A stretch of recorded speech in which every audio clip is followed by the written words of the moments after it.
I instantly fell to my knees in front of him.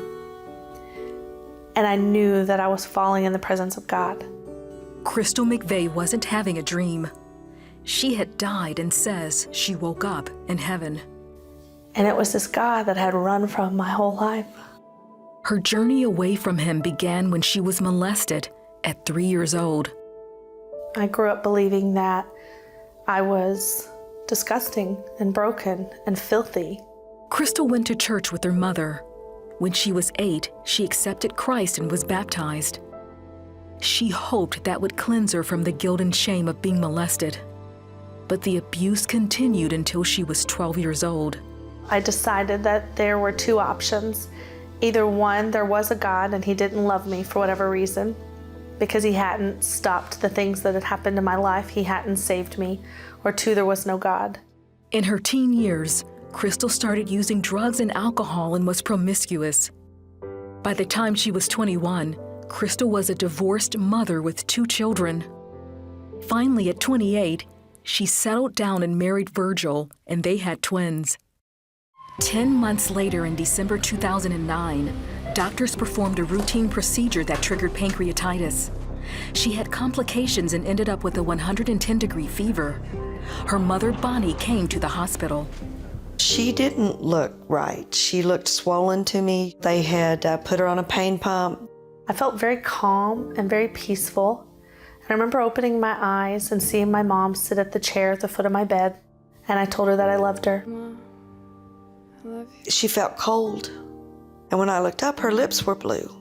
And she wasn't breathing. And I turned around and her face was black. And I just started screaming, she's dead, she's dead.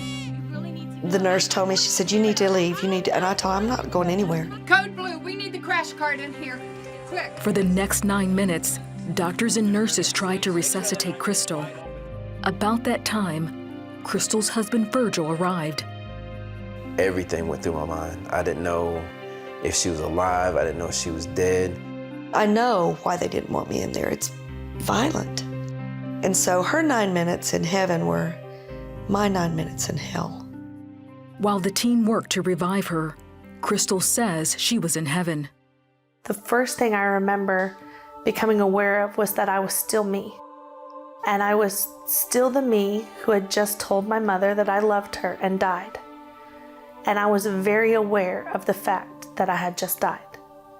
But I was also the me that had existed from the moment that God had created me. The light came to me as if I was in the middle of the tunnel, yet it went on for eternity. I remember being so at peace and so bathed in this light and this love. She knew she was in the presence of God.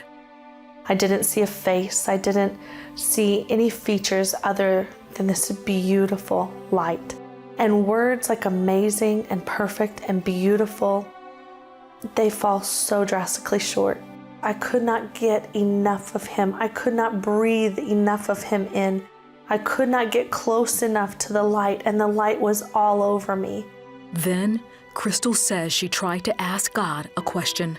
I wanted to know why he didn't love me, or why he lets bad things happen.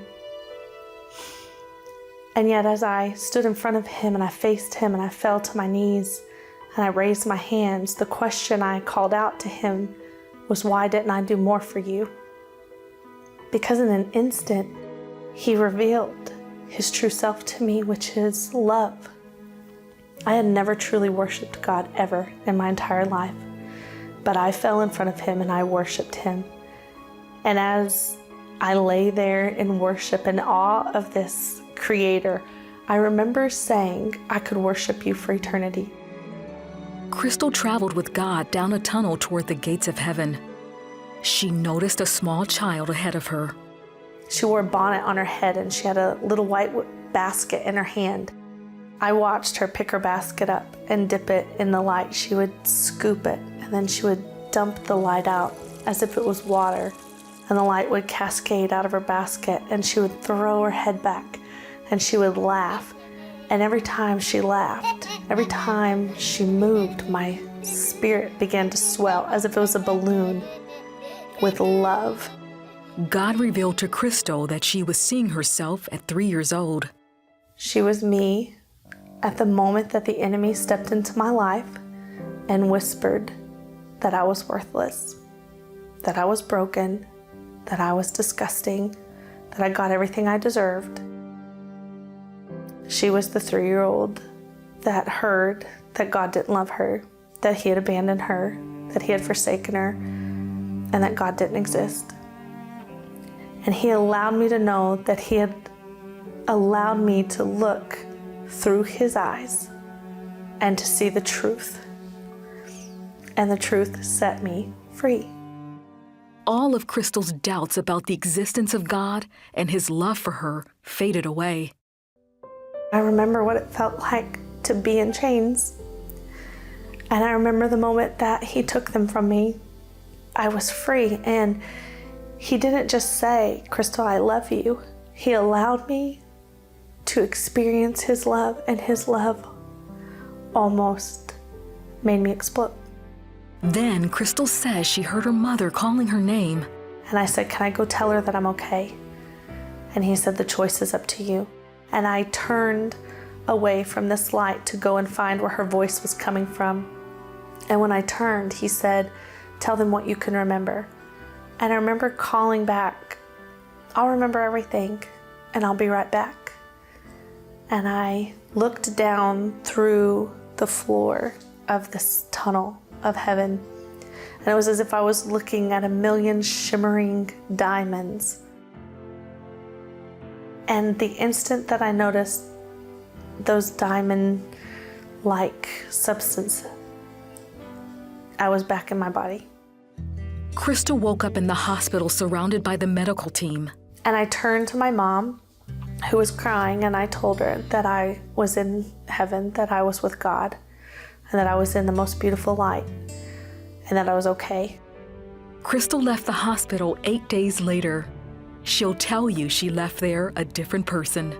My life has completely changed. The person that died in that hospital room was not the same person who came back in so many different ways. But the difference is that I know that there is a God who loves us. I know that there is a Father who really is listening to us, who really is holding us. Crystal has written about her journey in her New York Times best-selling book called Waking Up in Heaven. People often ask me, "What is your message? What message did He send you back with?" And it is so simple that it just doesn't matter who we are, where we've been, what's been done to us, what we've done, that His love is so vast and so great that it encompasses everything. And that we have that love not for anything that we've done to deserve it, but because He finds us worthy and because He gives us the choice to choose Him.